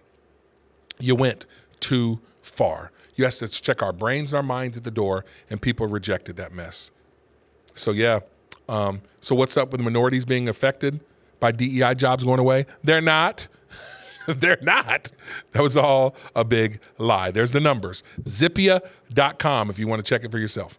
Here's the third top story. There's a new policy that the federal government's coming out with under the Trump administration that is barring pride flags, BLM flags, and all that stuff from being flown on U.S. embassies and government buildings. I gotta say it's about time because, again, you went too far. Now, I'm going to show you a video, and I'm going to tell you, no, show this picture right here. You guys remember this when this happened? This is from June of 2023. This is when the Biden administration, now this was pushed by Jill Biden, I do wholeheartedly believe. You have at the White House a display off the balcony. The pride flag is the center of this. It's America flag code that says the American flag, whenever it's displayed, should be the number one. That should be the center of everything, but not in this case. At the White House, the pride flag. That's not appropriate. June of 2023. Pride is the LGBTQ month. It's the advancement of that agenda. The White House is saying, yeah, we support it. And Biden went all in with celebrating Pride Month. I remember again in 2023, and I'm going to show you a little bit of a video, and I'm going to say this right now.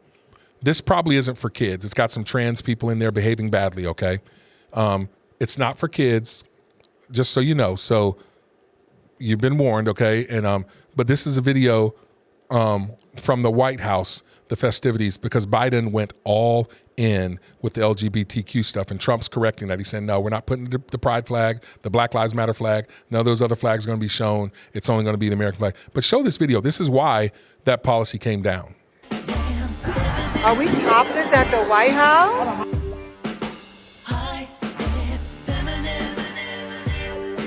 You are beautiful. You are heard. You belong. You are understood. You are loved. And you belong.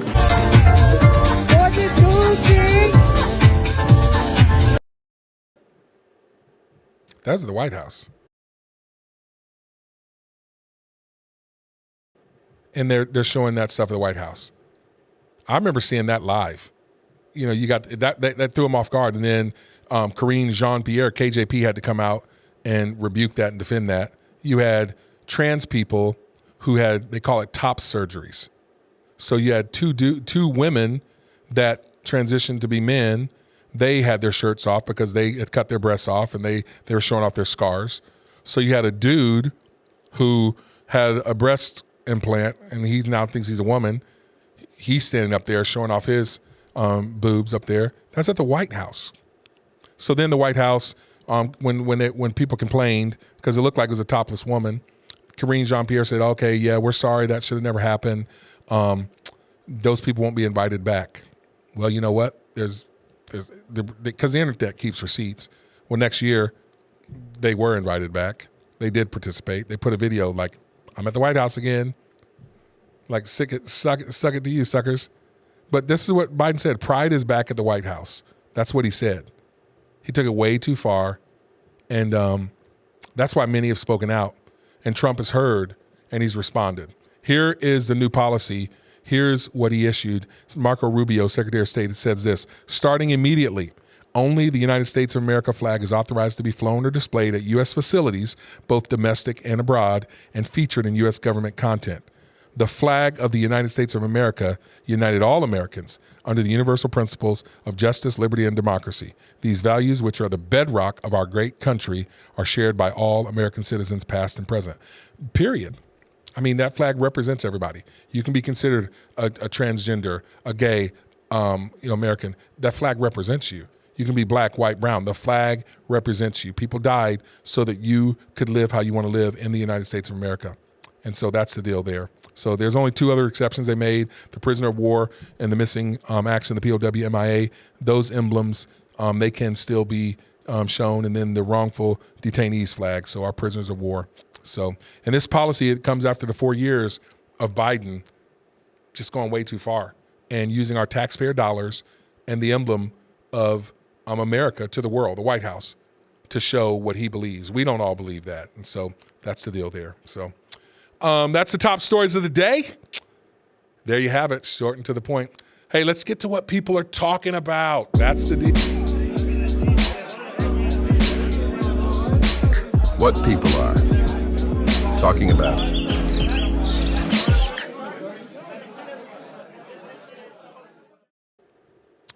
All right, welcome back to Frontline Faith with Alex Bryant. Hey, just a reminder, Thursday, probably going to be a little bit later start. My son, Mason, we are having a celebration for the end of his cancer journey, the treatments there. He will ring the bell at Mercy Hospital. Yeah, we're excited about that.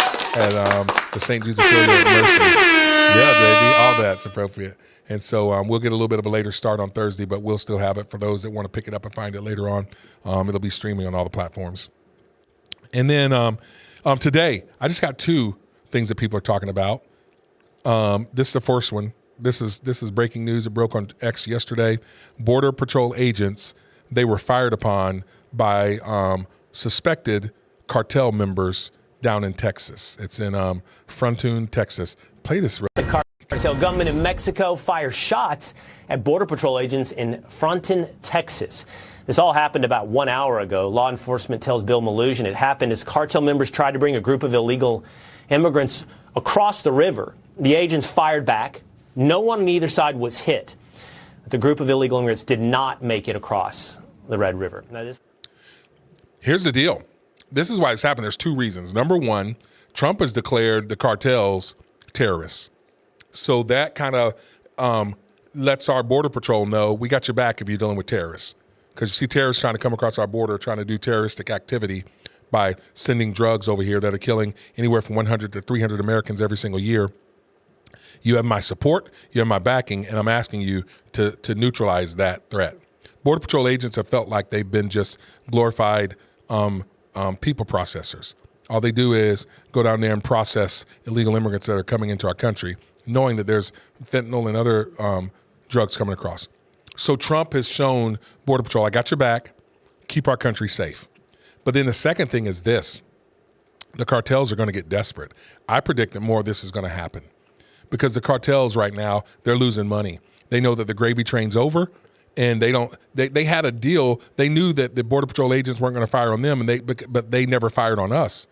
They knew Border Patrol agents knew that they were safe because the cartel never stepped into our country. They just walked people up to the edge and said, hey, go over there. You guys remember that video under Biden where the cartel member, he comes over there, he shows people across the wall, and then he looks at our camera, salutes us, and he's like, what am I going to do? Like, in your face, stupid Americans. I just brought people across here, show them how to get here. Hey, thank you. And it's not my fault. It's your stupid policies. That's basically what they're saying. Gone are those days. Gone are those days. Because Biden, he had open borders and they knew it.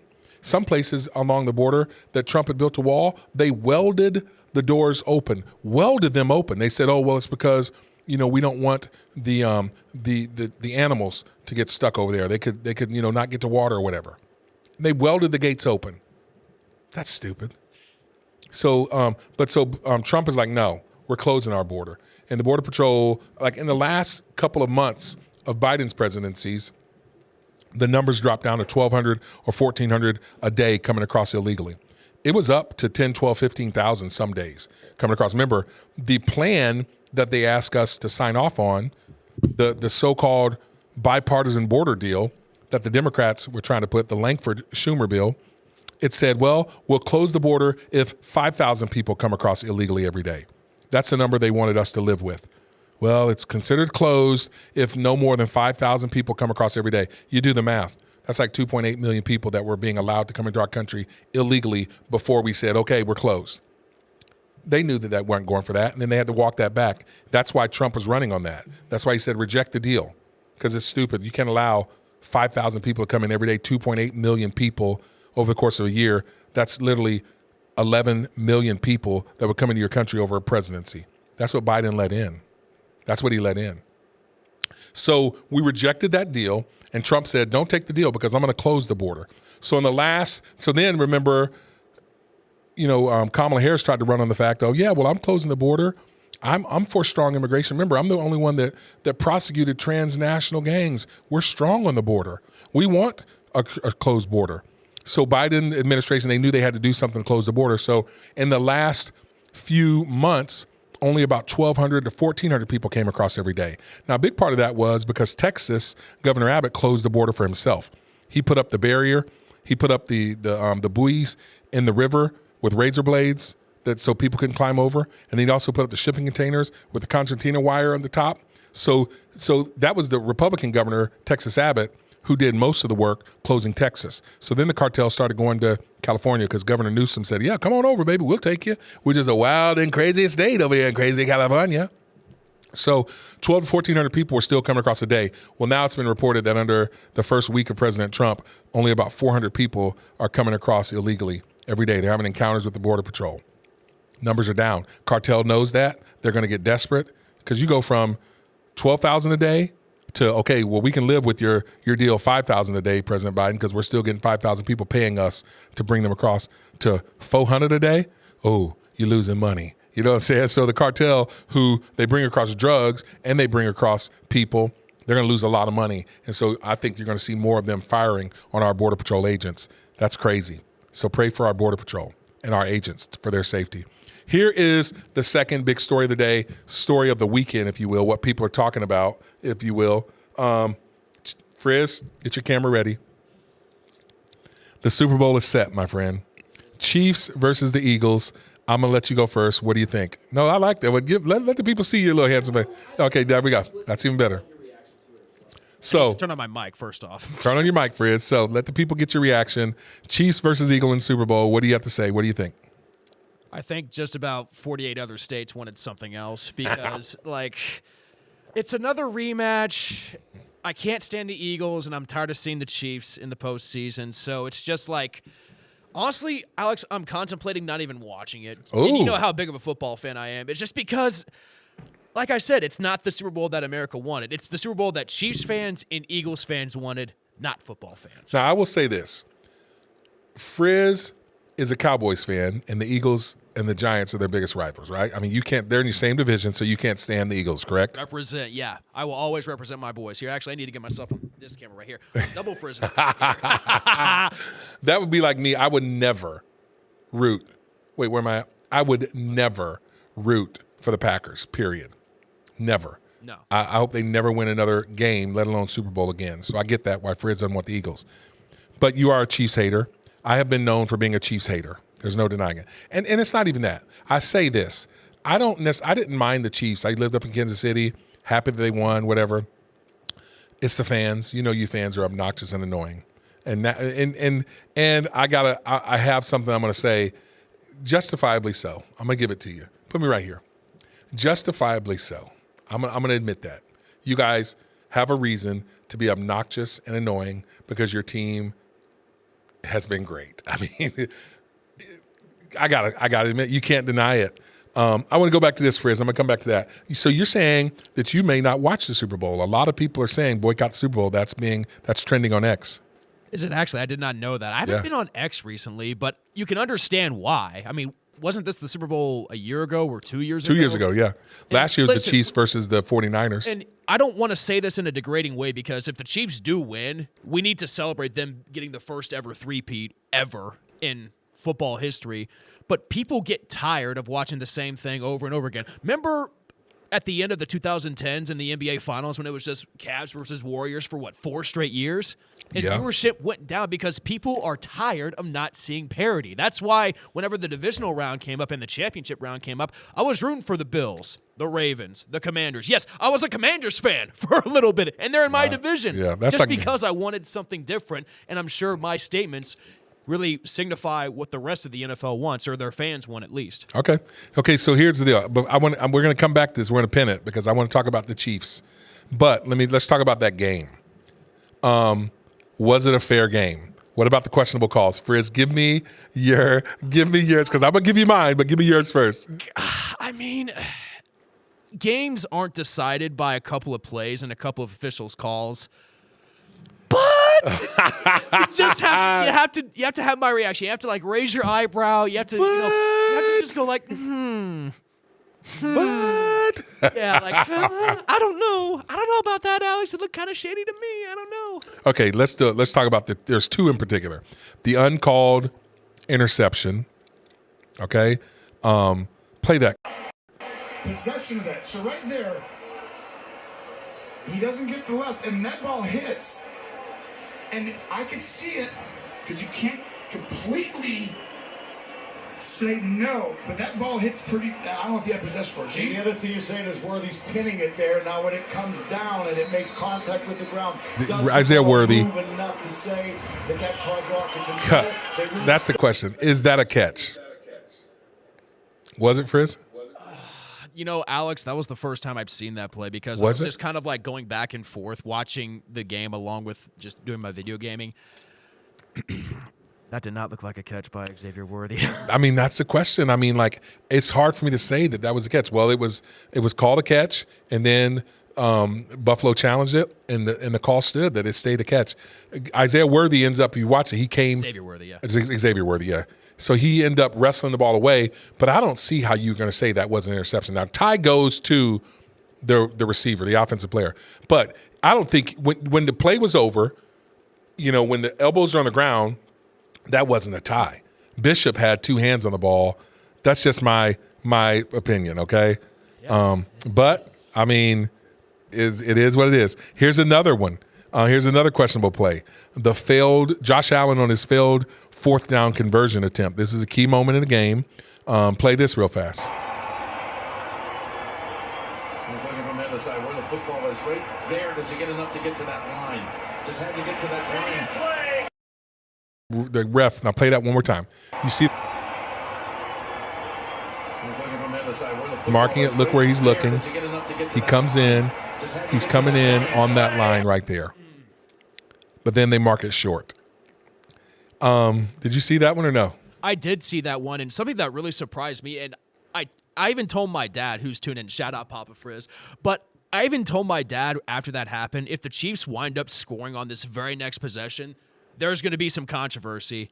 And what do you know? The Chiefs score on the very next possession. And if you go back also on that play, like if you go back and watch the game, the two linesmen wind up in different spots. They did. Alex. There was one lineman that was behind the first down marker. You're right. There was one that was ahead of the first down marker, and it was still a turnover on downs. Show the photo right there, too. So this is a turnover on downs. People are using this photo, and they've looked at it different ways. I'm going to say this. I think I'm not giving it to him. I'm not giving it to the Bills because I think it has to be more concrete than that. That's where I'm at with it. I mean, you know what? There were some bad third down play calls. They could have done so many different things. The defense, the Chiefs' defense, they were handling business on those runs. They made them work for every inch. I'm gonna say I can support the decision for it not to be a first down. I think it should have been more clear than that. That's just where I'm at with it, okay? So that's just where I'm at with it. Now, here's another question for you, Frizz. What does this say about Josh Allen? I mean, is he to blame? What does it mean? He's 0-4 against Mahomes in the playoffs. What does it say about him? I just think Josh Allen, the second he is not a Buffalo Bill, he'll win a Super Bowl. Just because that franchise is just cursed. Alex, like, I mean, this goes back before even I was born. I remember the four. The Buffalo, the 4 times they made it to the Super Bowl in a row and lost. I mean, I remember it. The Bills are just a cursed franchise. Shout out to any Bills fans who are watching. I feel sorry for Hector. you people because you guys every single year look like you're going to get over that hump. You have a great team. You got Josh Allen. And then you just fall to Mahomes. You just fall to those dang Chiefs. I mean, they are cursed. I mean, hey, listen, I'm a Dallas fan, so I know how it feels. The Lord doesn't like the Bills for whatever reason. I mean, they made some deal with the devil back then, but have the Bills ever won a Super Bowl? I think they have because there's only a couple franchises that haven't. A long time ago, yeah. No, have they ever won one? I remember when they lost the 4. I remember when they lost the 4. That was during my time watching them all. I'm thinking, dang, Thurman Thomas, Jim Kelly. Okay, they got to win one. Andre Rison, you wanted him to win one, never did. And then now 0-4 against Mahomes. I'm going to say this of Josh Allen. I think he's going to be a Patrick Ewing. Yeah, I think Josh Allen's going to be known as a Patrick Ewing, a Charles Barkley, who's one of my top favorite, basketball players of all time. He's not going to win one. He's not. And here's why. Because of 15. Okay, I'm gonna put this. I'm gonna tie this in. 15. Patrick Mahomes. I've said this before. I've given him a little bit of his due. I'm going to acknowledge greatness at this point in time. I want you Chiefs fans, and a lot of you guys know, I've always said, hey, he is that dude. He's a good quarterback. I think Andy Reid's a great coach. I think it's a good sit, whatever. But he is that dude. Listen, I played football growing up, and I can remember when you have that dude that's on your team, he elevates the level of play of everyone else. I can remember playing with the quarterback. His name's Eric Black, and he had swagger. Dude, he wasn't the fastest. He wasn't the big, strongest guy, but he had a swagger, and you just believed when he told you something. He's like, "Oh, we gonna win. I need you to trust me on this one," and everybody did, and it inspired me and motivated me and challenged me to want to play better. We're talking not only in the games, but to prepare, because you got something special and you want to work for it. You're willing to sacrifice for it, your time, your energy, your body, your efforts. I gave my knees to playing football. That's what Patrick Mahomes is doing. You got every player on that team, every person in that organization is willing to prepare. It's not just, practicing. It's, perfect practice. It's preparing. You guys hear them talk about stuff. They're having fun. They're loose and they're free, but they're doing the little stuff. How come the Chiefs don't make stupid mistakes that other people make? How come you don't see a lot of costly turnovers at key times? How come it seems like they always make that play? It's because 15, Patrick Mahomes is inspiring greatness. And you know what? I'm going to say this. I was a Jordan hater. When I was growing up, I couldn't afford to do shoes, and so I didn't like the Bulls. I didn't like Jordan. It wasn't until maybe 10 or 15 years ago that I finally said, you know what? I got to acknowledge it now. But I missed out on experiencing, witnessing, liking greatness because I was too busy trying to call it out and hoping that somebody else beat the greatest of all time. I wanted Charles Barkley to win. I wanted Elijah Ewing to take him down. I liked it when the Pistons beat him. I was a hater. That's what happens in life. You can be a hater. Now, earlier in the show, I was talking about this with Trump. So a lot of people are there. I mean, I truly believe that. First it's like, we hate on the things they do, and then we just hate on the person. And you can either be a hater or you can be an appreciator. You have to like everything people do. I'm not saying I like everything the Chiefs do.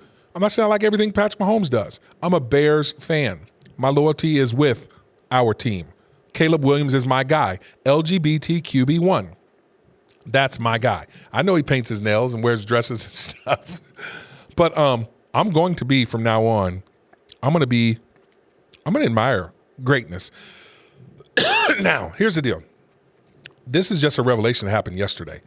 I was watching First Take with Shannon Sharp, and he said some stuff. I'm gonna play a couple clips on it. This is the deal with Patrick Mahomes. This is Shannon Sharp, and this is what he has to say, and it made me go, he's right. Go ahead and play this part. Yeah, if it wants to load, all right. I will say this as the clip is getting loaded. Two things, really. Number one, Patrick Mahomes is not going to win an MVP this year. No. But whenever it was needed, he made the game-winning play. He made that pass or that call or that whatever to win the game for the Chiefs. Yes, the Chiefs are probably the worst team ever to make the Super Bowl in statistics-wise or whatever. They're 15-2, but they still made it to the Super Bowl because, like you said, number 15 always made plays. And number two, like you said, you just have to inspire and admire greatness. And he is inspiring other people, the other players. Like, tell he's not the guy, that he was before, but he's inspiring them. These no-name receivers that are like Xavier Worthy, all he is fast, but, he's going out making plays. That's what the backup tight end is making plays. He just elevates to somebody, and that's why I don't want to make this a debate, but that's why, even though I'm a Gen Zer, I have to say Michael Jordan is still the greatest basketball player of all time, bar none of what LeBron James will do the rest of his career. Facts. So, but here's what Shannon Sharp had to say. Are we ready for this? Play this little clip right here. But what you're seeing, This might be, other than Magic Johnson, can you think of anybody that's had a start in a career? He's been a starter for 7 years. 5 times he's been to the Super Bowl. Every year he's been to the championship. That's all he knows. He doesn't know anything else other than this. And it's because of his greatness. Look at the guys. He kept a 3-time MVP. Lamar Jackson, I believe, is going to win the award. Josh Allen, 4 times he's kept him. Joe Burrow, he's kept him. I don't know how many more times. You need to, I think people take it for granted because guys, Ryan, RC, Dio, we all played in the league. Yeah. We know how hard it is to win. We know it's even harder to win in the playoffs. Get to the Super Bowl. This is routine for him. This is just like training camp. This is because they've been in these moments so many times. They're not in awe of this moment. And the Buffalo Bills know. Did y'all really think, even if they had got it, do you really think Buffalo was going to keep Patrick Mahomes from going down the field and getting exactly what he needed? When you've seen this so many times, how many times do you need to see a Godfather? 1, 2, 3, 4, or 10 before you realize what's going on? I mean, dude, 5 out of 7 years, it's just what he's right. When he said that, like, Mahomes has been in the league. He's been a starter for 7 years. And 5 times, like, he owns the AFC Championship. He owns it. I mean, the dude, all he knows is Super Bowls. I hate that because I'm a Bears fan. I mean, I'm a Bears fan. Bear down. Loyalty. But dang, I'm not going to be a hater that can't. I love football. I love watching it. It's entertaining. I'm glad they got a lot of the nonsense out, the kneeling and all that crazy stuff, and now we can just watch you play your game. I'm glad this conservatism is coming back in and people are that's sweeping over there. But dang, Shay's right. That's all he knows. We can either hate or we can appreciate. I'm going to start appreciating. I'm not a bandwagon Chiefs fan, and I was saying this before, and I told my sons this, and I called them last night, and I was like, listen, for me, it was anybody but Trump. No, I wanted Trump. But you know how you guys are. Anybody but Trump. That's what Mitt Romney said. I was anybody but Mahomes. Anybody but the Chiefs. But I'm going to say this now. I wouldn't mind if Barkley won one, but it would be historic to watch him three-peat. We can say we saw it, we witnessed it. We can be a hater, we can be a appreciator, and that's all that dude knows. That's all he elevates his team. He is one of the greatest. Now, I'm still not putting him ahead of Brady just yet. I think he's a better athlete, but Brady has 7 rings. Brady's been there, 10 times? Or 7 of 9 or 7 of 10? Either way, that's GOAT right there. Now, were you going to say something? Well, I wanted to say this, and I'll give a warning to the Bills fans because we kind of talked about, have they won a Super Bowl? Have they not? Well, they're the only team to make it to 4 straight Super Bowls. They didn't win any of them. Oof. And they're still Super Bowl-less. Sorry. Bills fans, let me go full screen here for you guys. Bills fans, I am so sorry. Really. You guys deserve it. You guys might be cursed, but as long as 15 is still playing for the Chiefs, not looking too good. And I mean, you take out what if they win and Kelsey retires? That backup tight end's balling, and they still got 15. Look, it's not the running back. Pacheco, they bring back, Kareem Hunt, insert running back. It's not the receivers. I know this Isaiah Worthy. I don't even know who else they have. They got one dude that's in jail it doesn't matter. They got 15. Now their defense is stellar. You got Chris Jones. I can't name anybody else on their defense. No, Karlaftis, linebacker. But who was he? Until, Mahomes inspired him. 15 inspires some stuff. Here's another thing that Shay said, Shannon Sharp. And this is the nail in the coffin for me. This is the nail in the coffin. I want you to play this clip. New England, and you never gave the defense credit. Tom Brady had guys. What about Malcolm Butler play? Tom Brady was the MVP. We keep trying to say it's this and this and this. You can put all those intangibles together. It's 1-5 that's the glue that keeps it together. But no one's arguing Stop doing this, D.O. I know it hurt. No. And ain't nobody feeling sorry for a man making $50 million a year and he got his butt kicked again. It doesn't matter where they play. He had Patrick Mahomes in his building last year, and Patrick Mahomes put his foot up on his couch. He goes to Patrick Mahomes' house, and Patrick Mahomes kick him out. It does not matter. It's 1-5. These guys can beat any of these other quarterbacks. Lamar can beat Burrow. Josh Allen can beat Burrow, yada, yada, yada. The greatest advantage an athlete can have is another man's fear. Ooh. They fear Patrick. Ooh. They know. Talk this, They know if it's a one-score game, they can't see it. I mean, he's right. I played a lot of sports. When Tiger Woods showed up, 90% of the field knew they were going to be beat. Is Tiger come? Oh, well, I'm going for second today because they feared. And these quarterbacks, you say what you want to, they know in order to be the man, you got to beat the man. And there's just something about that. Not only is he inspiring his team, but he's also deflating your team to know I got to be perfect today. If I mess up, he's going to make me pay for it. And when you play the game to not lose instead of playing the game to win, that's another factor. It's fear. The greatest advantage an athlete could have is another man's fear. Ooh. Ooh. Ooh. Hey, you know I wrote a book, Man Up. And that's a man up statement right there. Man up. Now, that's a shameless plug, I guess. Man Up, A Guide to Godly Masculinity. If you don't have your copy, you need to get one. Go to alexbryant.org. But that's the deal. They all know that they can't beat Mahomes, and Mahomes knows it. I'm gonna celebrate greatness. Hey, that's all I got right now. That's all we got for Frontline Faith with Alex Bryant. Hey, if you like this, subscribe it, share it, give us a comment, let us know what you think. We're always open for feedback. Shout out to my man, Matthew Frizzell, for being over there, being such a great producer. I'm going to give him some credit. Our director, Todd Nicholson, he's we got one of our production guys, Ryan Rourke. He's always handling it. Will Worsham, Planet 417. Thank you guys for hosting us over here. That's all we got. Until next time, we out. Word.